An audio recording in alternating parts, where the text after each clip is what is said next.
찾는 주님의 사랑과 거룩한 보혈의 공로를 우리 다 찬양을 합시다. 주님을 만나볼 때까지 예수는 우리를 깨끗게 하시는 주시니 그의 피 우리를 눈보다 더 희게 하셨네. 우리를 깨끗게 한 피는 무궁한 생명의 보리새, 생명의 구원을 받은 자 하나님 찬양을 합시다. 예수는 우리를 깨끗게 하시는 주시니 그의 피 우리를 눈보다 더 희게 하셨네. 주님의 거룩한 보혈을 날마다 입으로 간증해 담대히 싸우며 나가세. 천국에 들어갈 때까지 예수는 우리를 깨끗게 하시는 주시니 그의 피 우리를 눈보다 더 희게 하셨네. 십자가 단단히 붙잡고 날마다 이기며 나가세. 머리에 면류관 쓰고서 주 앞에 찬양할 때까지 예수는 우리를 깨끗게 하시는 주시니 그의 피 우리를 눈보다 더 희게 하셨네.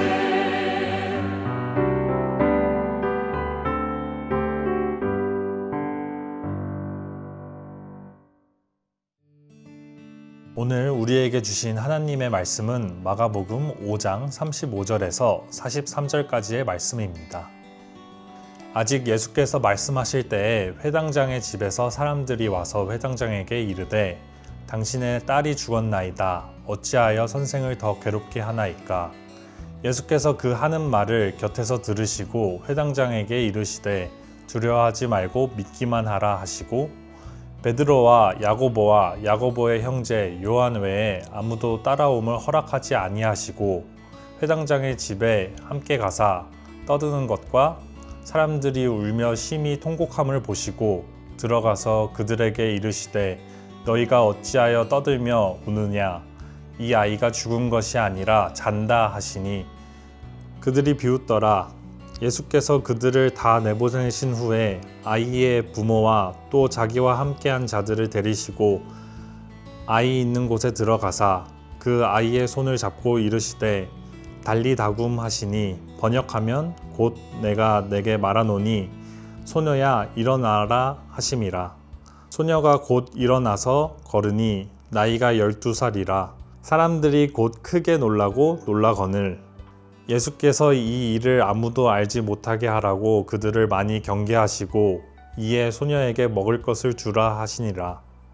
할렐루야. 오늘 하루 가정 예배를 통하여 하나님께 영광 올리고 많은 은혜 받으시는 모든 가정 되시기를 예수님의 이름으로 축복합니다. 받은 은혜 마음속에 잘 간직하셔서 끝까지 하나님 앞에 살아가시는 성도 여러분 되시기를 소망합니다. AI가 점점 발전해 나가면서 예술의 영역을 시작으로 이제는 의사, 판사 같은 직업들도 대체될 수 있다는 기대가 나오고 있습니다. 그러나 AI에게는 치명적인 약점이 있습니다. AI는 있는 사실과 정보를 분석, 처리할 수 있지만 그뿐이라는 것입니다. 예를 들어 AI가 어느 환자의 생존율을 계산했을 때에 그 확률이 낮게 나온다면 이 사람은 반드시 살 것이다 라는 믿음을 줄 수 없습니다.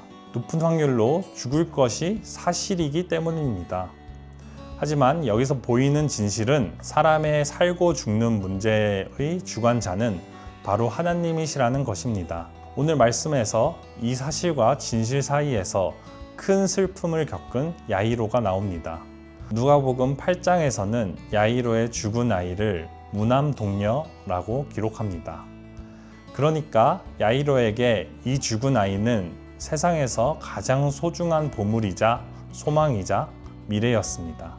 아이가 살았던 12년 동안 야이로는 큰 기쁨과 감사로 가득했을 것입니다. 그런데 이 하나뿐인 딸이 죽음으로 한순간에 삶의 모든 기쁨이 무너져 내린 것입니다. 이 죽음 앞에서 회당장의 그 권위와 능력도 명예도 사회적 평판도 아무 힘을 쓰지 못합니다. 23절에서 야이로는 예수님께 찾아가 간곡하게 부탁합니다. 발 앞에 엎드립니다. 예수께 구원을 구합니다.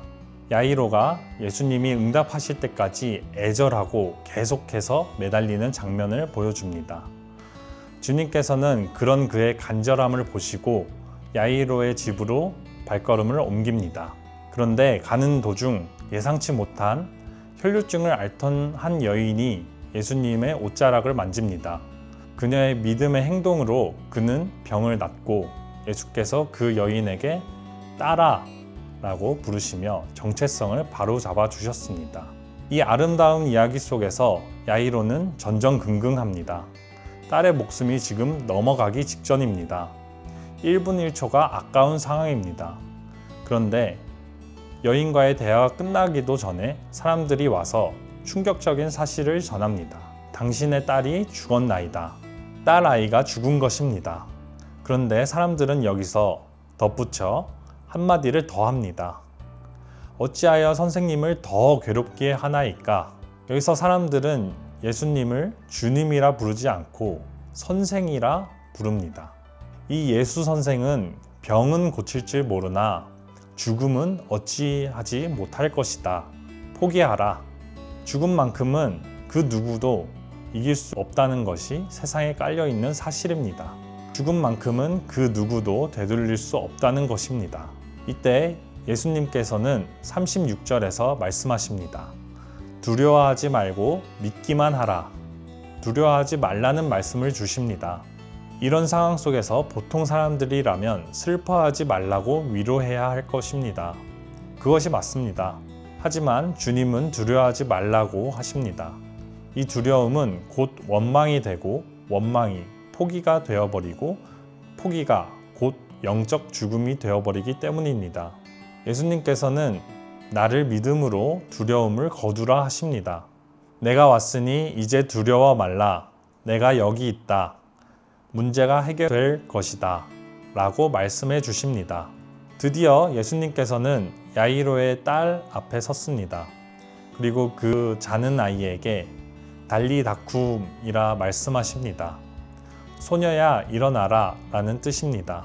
이 음성은 죽음을 이기시는 왕의 말씀이었습니다. 많은 사람들이 세상이 사실과 환경으로 끝났다 라고 말하지만 주님은 다시 살려주시며 시작을 선포하셨습니다. 세상 사람들은 야이로의 딸이 죽었다 말했지만 예수님은 잔다 라고 표현하셨습니다. 그리고 그 잠든 아이를 깨우셨습니다. 이 모든 슬픈 상황과 고난 속에서도 주님을 바라보아야 하는 이유가 여기 있습니다. 모든 문제가 주님의 손 안에 있고 내 앞의 고난이 결코 주님보다 크지 않다는 것입니다. 그러니 사랑하는 남서울비전교회 여러분, 아무리 절망스러운 상황 속이라도 아무리 포기하고 싶은 상황이라도 포기하지 마십시오. 끝까지 예수님을 찾으십시오. 절망 속에서 굴복하지 말고 예수님을 소망으로 끝을 새로운 시작으로 바꾸십시오. 이 생명의 주님을 끝까지 신뢰하며 일어나시기를 바랍니다. 오늘 말씀에 나온 야이로처럼 예수님께 간절히 나아가시는 여러분 되시기를 소망합니다. 말씀을 생각하며 적용 질문에 답하여 봅시다. 사람의 눈으로 볼 때 어쩔 수 없는 절망의 상황을 경험하신 적이 있으신가요? 그 절망의 상황 속에서 예수님을 찾으신 경험이 있으신가요? 끝이 아닌 시작을 주시는 하나님의 기적을 기대하고 소망하는 그리스도인이 되도록 결단해 봅시다. 나눔과 말씀을 통해 한 주간 주 안에서 살아가기를 축복합니다.